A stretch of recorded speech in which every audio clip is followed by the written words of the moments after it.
करने के लिए मैं जीवित हूं। भीम ने विचार किया कि रे मेरे जो पिता हैं उनका वध करने वाले श्री राम, मेरे नाना नानी का वध करने वाले श्री राम,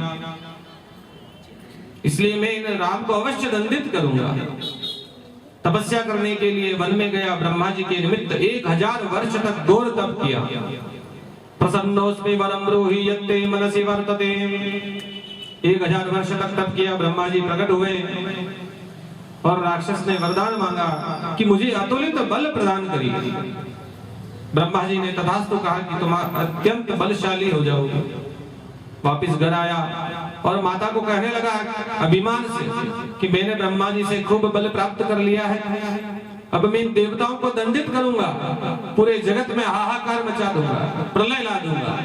इन्होंने मेरे माता को कष्ट दिया, सौभाग्य से हीन किया, मेरे पिता का वध किया, मेरे परिवार का नाश किया। इसलिए उसने सब देवताओं को परेशान करना शुरू कर दिया, सबको पद से हटा करके आधिपत्य जमा लिया। भगवान विष्णु को भी उसने बंदी बना लिया। जब वो उनसे लड़ने के लिए आए, पूरी पृथ्वी पर उसने अपना अधिकार जमाना प्रारंभ कर दिया। एक समय पृथ्वी पर घूमते हुए कामरूप देश में सुदक्षिण नाम का एक राजा था, उसको भी बंदी बना करके जेल में डाल दिया। वह राजा जो सुदक्षिण है, भगवान शिव का बहुत बड़ा भक्त था। उसकी पत्नी सुदक्षिणा, वह भी उसी के समान शिव भक्त पतिपरायण। जेल में रहते हुए ही, कारागार में रहते हुए नित्य नियम से प्रतिदिन भगवान का पूजन करते थे। महादेव का पूजन करना उनका नियम था। पंचाक्षर मंत्र का जप करते हुए ओम नमः शिवाय, ओम नमः शिवाय, ओम नमः शिवाय, ओम नमः शिवाय, 24 घंटे महादेव की भक्ति करते हुए प्रतिदिन महादेव का दोनों मिलकर के पूजन, कारागार में जो भी उनके पास व्यवस्था थी उस अनुसार पार्थिव लिंग बना करके भगवान का पूजन करते थे। लेकिन वह राक्षस जो था, उसने तो राजा आज्ञा घोषित कर दी कि मेरे इस राज्य में कोई भी देवताओं की भक्ति नहीं करेगा, सब कुछ मुझे ही समर्पित करना होगा। भोग लगाओ मेरे लिए, पूजा करो मेरे लिए, माला बनाओ मेरे लिए, यज्ञ करो मेरे लिए। देवताओं का मेरे इस राज्य में कोई काम नहीं है। जो व्यक्ति देवताओं की पूजन करेगा वह मुझसे दंडित होगा। उसने अपनी पूरी सेना दल बल के साथ पूरी पृथ्वी को जीत लिया। वेद का, शास्त्रों का, सब प्रकार के पुराणों को उसने अपने राज्य में लोप कर दिया, बंदी बना लिया। सर्वत्र भूमि पर ब्रह्मा, विष्णु, इंद्रादि देवता सब बड़े परेशान हो गए। जितने देवता बचे हुए सब महादेव की शरण में पहुंचे और महाकोशी नदी के तट पर भगवान महादेव को प्रसन्न करने के लिए उनकी आराधना करने लगे। महादेव वहां पर उनसे प्रसन्न होकर प्रकट हुए। उन्होंने कहा कि मैं इस राक्षस का अवश्य ही वध करूंगा, तुम निश्चिंत रहो और भगवान महादेव मेरी आराधना करती रहो। महादेव उस सुदक्षिण राजा की भक्ति की परीक्षा लेने के लिए, उस भक्त की सहायता करने के लिए उस कारागार में पहुंचे।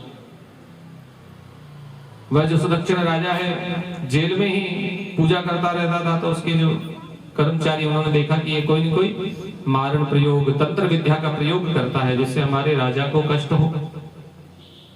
उन्होंने जाकर के अपने राजा को कहा। राजा ने खड्ग उठा लिया और उसके पास गया, देखा कि वह पार्थिव शिवलिंग बना करके कुछ मंत्र मन में बोल रहा है। उसने देखा कि ये कोई न कोई मेरे मारने के लिए उपाय कर रहा है, मारण मंत्र, तंत्र प्रयोग कर रहा है। क्योंकि पार्थिव पूजा आम व्यक्तियों के समझ की बात नहीं है। मिट्टी का एक सामने खिलौने जैसा बना देना, पटिया पर रख देना, उस पे बेलपत्र, सिंदूर, पुष्प, धूप दीप चढ़ाना, कुछ अजीब सा लगता है ना। सामान्य व्यक्ति इस भाव को नहीं समझ सकते, लेकिन जो भक्त है वह उस मिट्टी में ही महादेव का दर्शन करते हैं। तो सुदक्षिण पर कोई प्रभाव नहीं हुआ। उसने उसका वध करने का प्रयास किया। तब उस सुदक्षिण ने कहा कि शिवलिंग में जो महादेव हैं वह मेरी रक्षा करेंगे। सत्य प्रतिज्ञो भगवान शिवश्चेदेशतो श्रुता।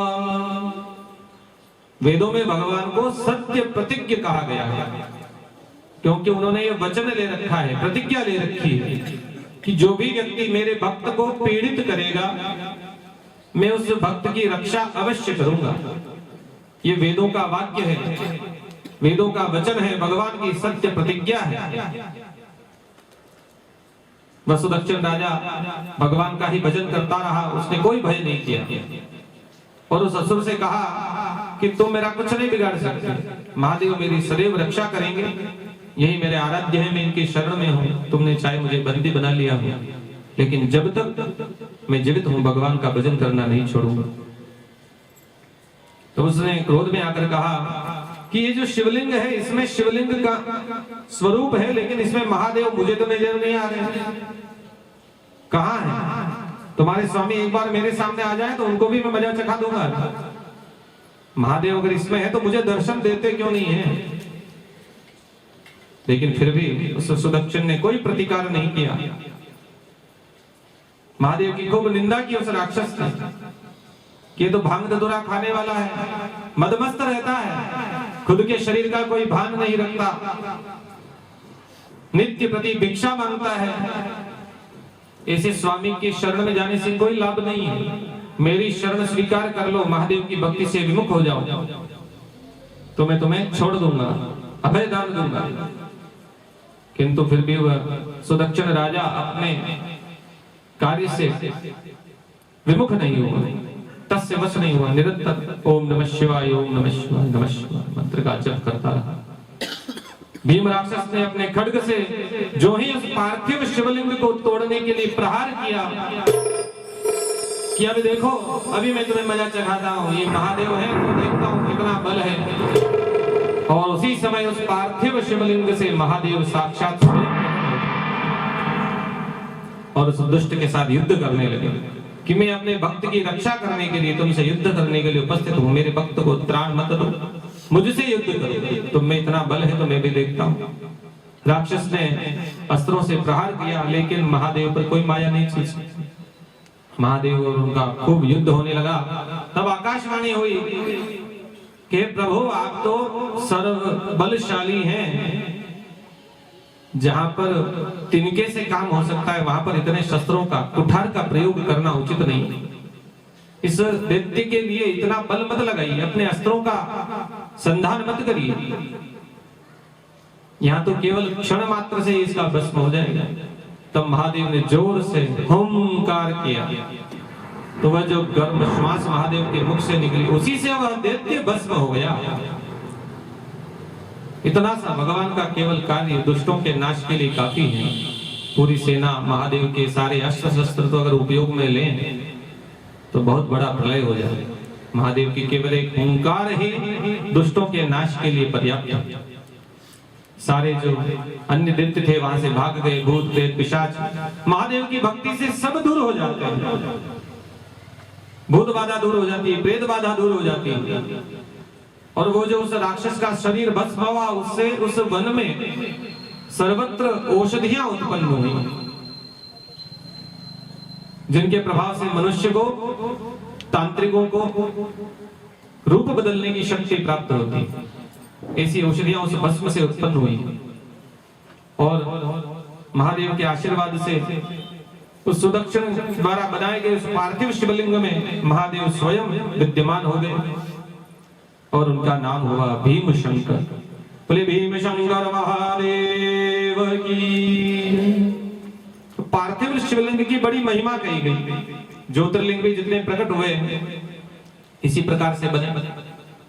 भगवान श्री कृष्ण स्वयं कहते हैं, ब्रह्म वैवर्त पुराण में उल्लेख आता है, तत्परो नास्ति मे प्रिया त्वं मदीयात्मनः पर ये त्वां निन्दन्ति पापिष्ठा ज्ञानहीना विचेतस। कि आपके अलावा मुझे कोई भी प्रिय नहीं है, मेरी आत्मा में आपका ही वास है। और जो आपकी निंदा करता है, जो शिव की निंदा करता है, वह पापी है, उसे किसी भी प्रकार से ज्ञान की प्राप्ति नहीं हो सकती। स्वयं कृष्ण ने ऐसा कहा। और उन्होंने ही आगे ब्रह्म वैवर्त पुराण में पार्थिव पूजन का भी महात्म्य बतलाया था। कृत्वा लिंगम सकृत पूज्य वसेत् कल्पाद्युतं दिवि प्रजावान् भूमिमान् विद्वान् पुत्र बांधवास्तथा। जो व्यक्ति शिवलिंग का निर्माण करके, पार्थिव निर्माण करके भगवान शिव की पूजन करता है, वह अनेक कल्पों तक स्वर्ग में निवास करता है। उसको प्रजा की यानी पुत्र की, संतान की प्राप्ति होती है, भूमिमान भूमि की प्राप्ति हो जाती है, बांधवों की प्राप्ति होती है, परिवार का सुख प्राप्त होता है। ज्ञानवान मुक्तिमान साधु शिवलिंगार्चनात् भवे शिवेति शब्दमुच्चार्य प्राणास्त्यजति यो नर कोटि जन्मार्जितात् पापान् मुक्तो मुक्तिं प्रयाति स। कि शिव शब्द को यदि कोई मृत्यु के समय उच्चारण कर ले, प्राणों को त्यागते समय जिसके मुख से शिव नाम उच्चारण हो जाए, करोड़ों जन्मों में अर्जित जो पाप हैं, उन पापों से वह जीव मुक्त हो जाता है, मुक्ति को प्राप्त करता है। श्री पार्थिवेश्वर महादेव की।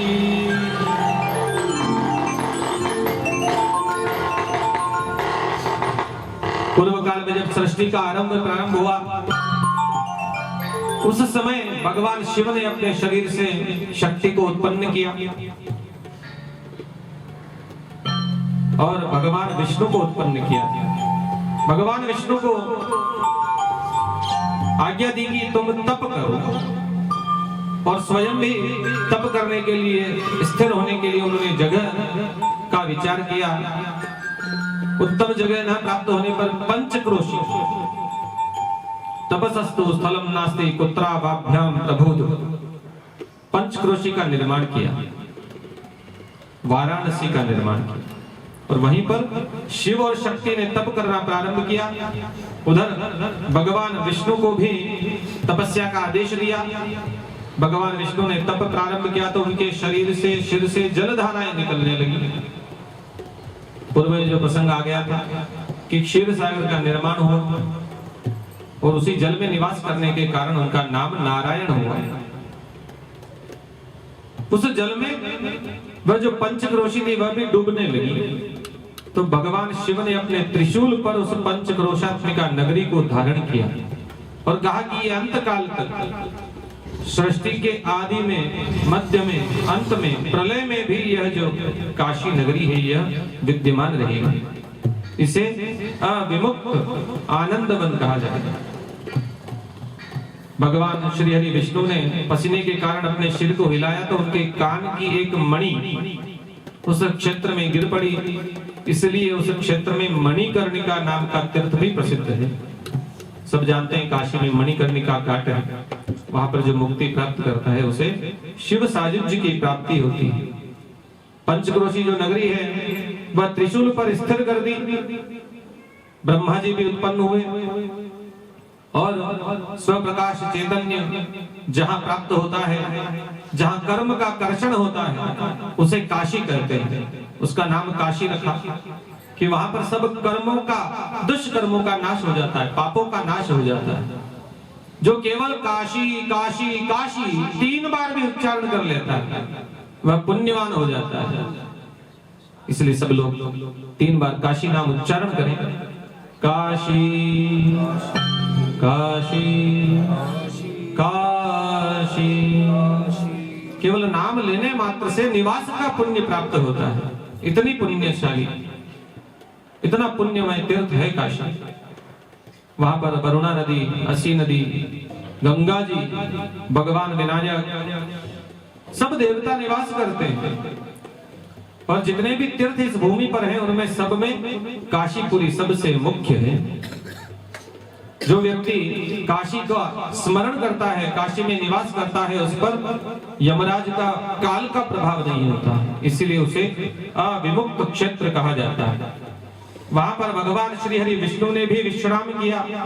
शिव वहां पर साक्षात अपनी अर्धांगिनी के साथ निवास करते हैं। इसीलिए अन्य देवता, यक्ष, गंधर्व, किन्नर, तपस्वी, ऋषि सब वहीं पर भगवान शिव का आश्रय लेने के लिए निवास करते हैं। काशी को मुक्ति का द्वार बतलाया गया। काश्याम मरणाद मुक्ति, जो व्यक्ति काशी में प्राण त्याग करता है उसे मुक्ति हो जाती है। जो गति अगम महामुनि दुर्लभ, कहत संत श्रुति सकल पुराण। सुगति मरण काल अपने पुर, देत सदा शिव सब ही समान। अविमुक्तस्य महात्म्यं षड्भिर्वक्त्रे कथं मया, वक्तुं शक्यं न शक्नोति सहस्रास्योऽपि यत्परम्। भगवान कार्तिकेय भी कहते हैं कि मेरे जो 6 मुख हैं उनसे भी मैं काशी की महिमा का वर्णन नहीं कर सकता हूँ, इतनी पुण्यशाली नगरी है।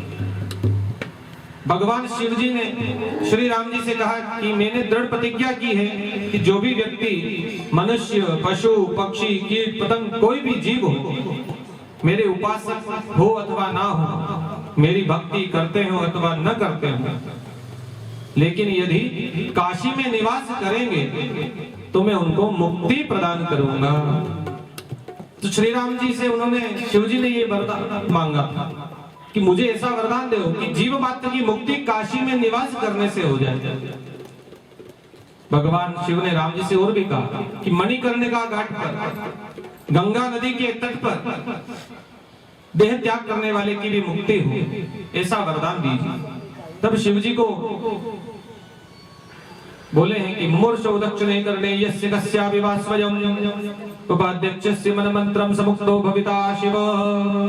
श्री राम जी शिव जी से कहते हैं कि जो भी व्यक्ति काशी में मृत्यु को प्राप्त हो, उसके कान में आप तारक मंत्र का उपदेश करें, उस मंत्र के प्रभाव से वह जीव मुक्ति को प्राप्त होगा। तारक मंत्र 2 है जीवन, राम और शिव, 2 ही अक्षर दोनों में। जो भी व्यक्ति मरते समय चाहे भगवान की भक्ति करे ना करे, लेकिन यदि काशी में मुक्ति चाहता है, देह त्याग करता है, तो भगवान शिव स्वयं वहां पर हर जीव को मुक्ति प्रदान करने के लिए तारक मंत्र का उपदेश करते हैं। काशी में मरना सब प्रकार से श्रेष्ठ है, इसीलिए जो इस जरा जन्म मृत्यु रूपी संसार सागर से तार देता है वह तारक कहलाता है। तो महादेव का एक स्वरूप है तारक। शिव जी की आज्ञा से काशी में समस्त प्राणियों को मोक्ष की प्राप्ति होती है। अहम भगवन् नाम गृह्णन् कृतार्थो, वसामि काश्याम् अनिशं भवान्याम्। मुमूर्षमाणस्य विमुक्तयेऽहं, दिशामि मंत्रं तव राम नाम। काशी में रहते हुए दिन रात मैं अपने भक्तों को राम मंत्र का उपदेश करता हूँ। जो राम मंत्र हर किसी को दिया नहीं जा सकता है, बिना योग्यता के दीक्षा नहीं दी जा सकती, लेकिन जो व्यक्ति काशी में निवास करता है वह इस योग्य हो जाता है कि उसे तारक मंत्र देकर के उसकी मुक्ति संभव हो जाती है। मनुष्य जन्म दुर्लभ है, उसमें भी काशी में निवास करना और भी दुर्लभ, और काशी में मृत्यु जिसकी हो तो ये और भी दुर्लभ। देह त्याग इतना सौभाग्य जिसका हो उसकी मुक्ति हो ही जाती है, वह कैलाश में निवास करता है। महामंत्र जोई जपत महेशु, काशी मुक्ति हेतु महेशु। तुम पुनि राम राम दिन राती, सादर जपहु अनंग आरती। जो भी व्यक्ति काशी में निवास करते हुए नित्य गंगा स्नान करते हैं, उनके कर्मों का नाश होता है, पापों का नाश होता है। काशी में भी या किसी तीर्थ में जाते हैं तो वहां 4 काम मुख्य हैं। तीर्थ में जाने पर क्या क्या काम करना चाहिए? आजकल तो जाएंगे तो घूमने जाते हैं, तीर्थाटन तो रहा नहीं, भ्रमण, घूमना फिरना, मौज मस्ती। जाएंगे तो सेल्फी सबको लेना है, सबसे पहला काम तो ये होता है। तीर्थ में जाना, फोटो अपलोड करना है, सबसे पहला मुख्य काम तो लक्ष्य यही है। कैमरा जरूर ले जाना है, बाकी बैग में माला तिलक कुछ नहीं ले जाएंगे, लेकिन कैमरा सबके बैग में लेके जाए। जा रहे हैं तो जगत में पता चलना चाहिए कि मैं यात्रा पर गया था। लेकिन तीर्थ में जाने पर 4 काम मुख्य रूप से करने चाहिए। वहां जो भी तीर्थ है, जल स्वरूप है, उसमें स्नान करना पहला कर्म है, उससे देह पवित्र हो जाती है। दूसरा, वहां पर निवास करना, रहने से भी मुक्ति मिलती है, क्योंकि तीर्थ क्षेत्र जो है तपोभूमियां हैं। वहां की मिट्टी भी यदि हमारे शरीर को स्पर्श करती है तो बड़ा कल्याण होता है।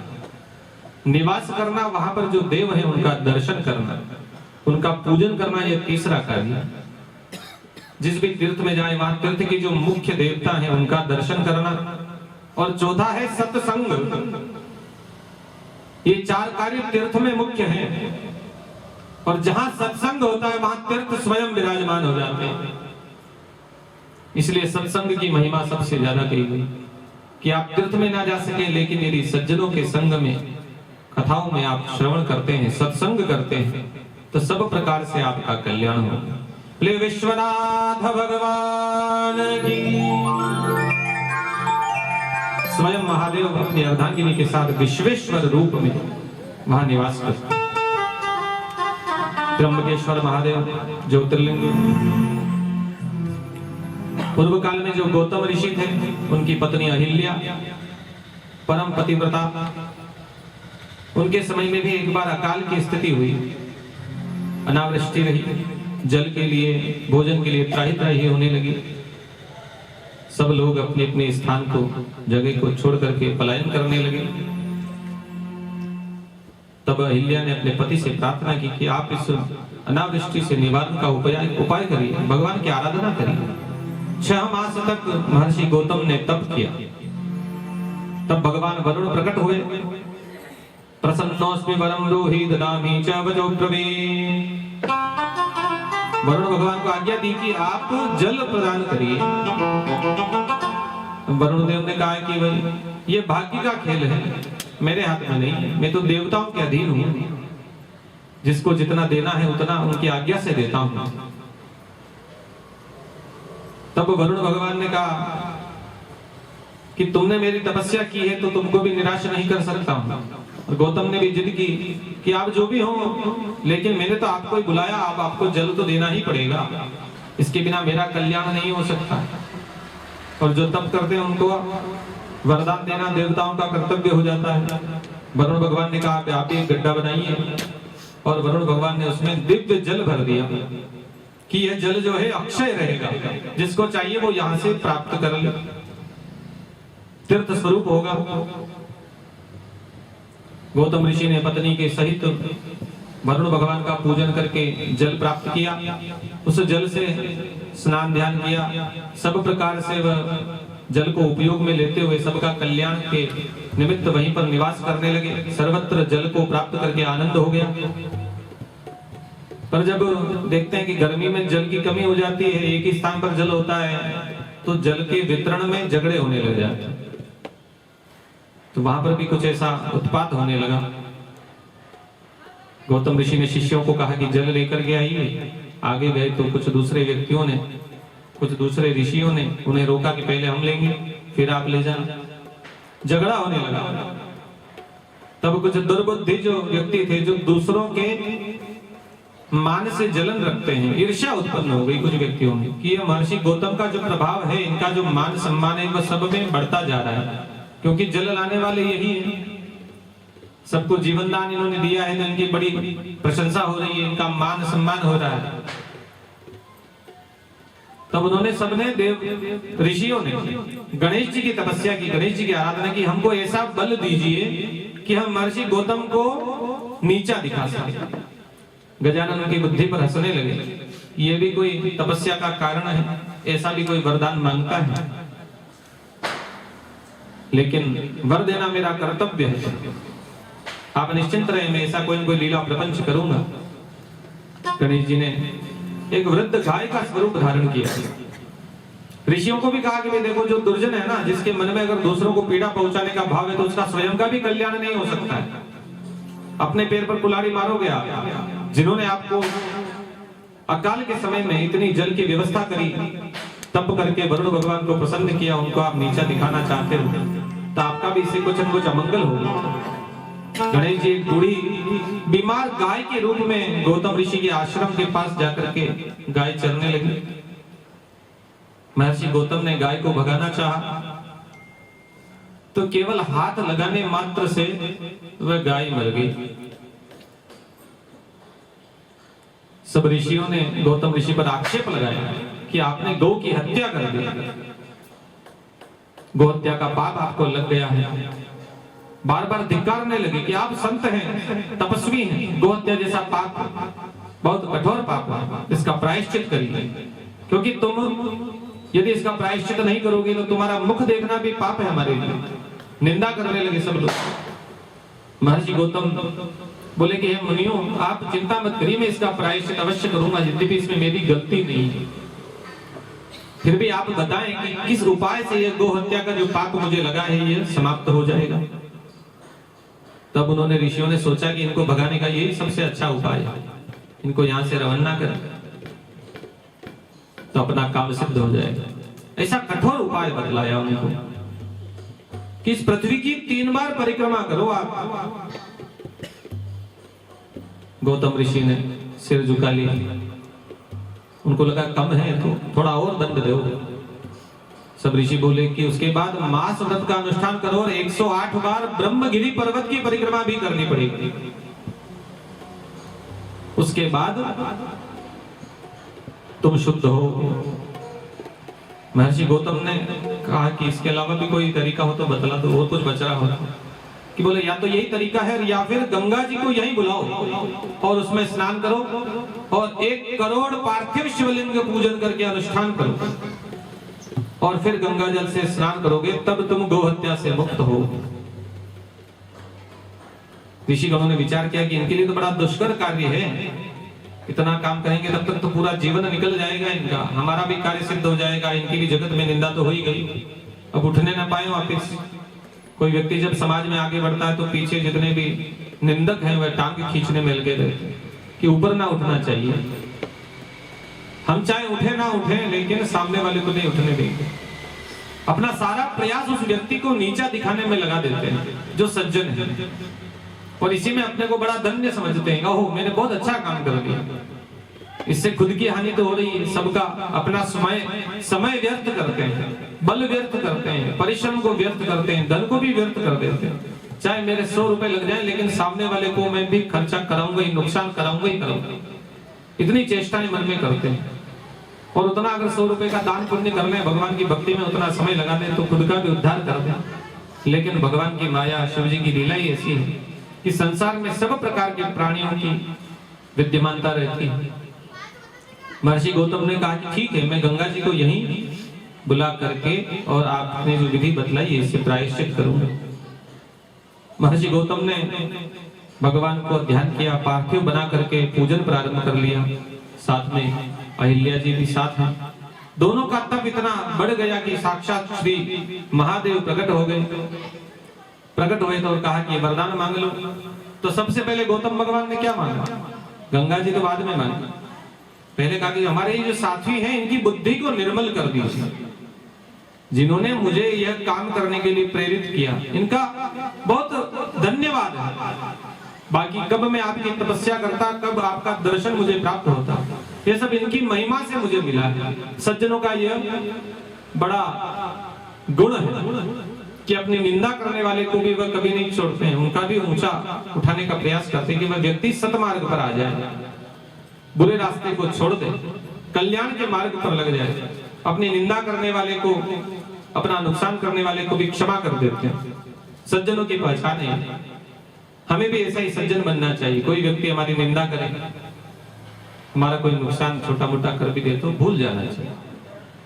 समय आने पर भगवान उसे उसका दंड अवश्य देंगे।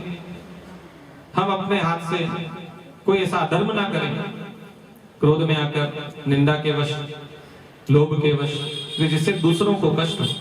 महर्षि गौतम ने भी कहा कि मेरे जो सब साथी ऋषिगण हैं इन सबको पाप से मुक्त कर दीजिए, बुद्धि को निर्मल कर दीजिए। इनके प्रभाव से मुझे आपका दर्शन संभव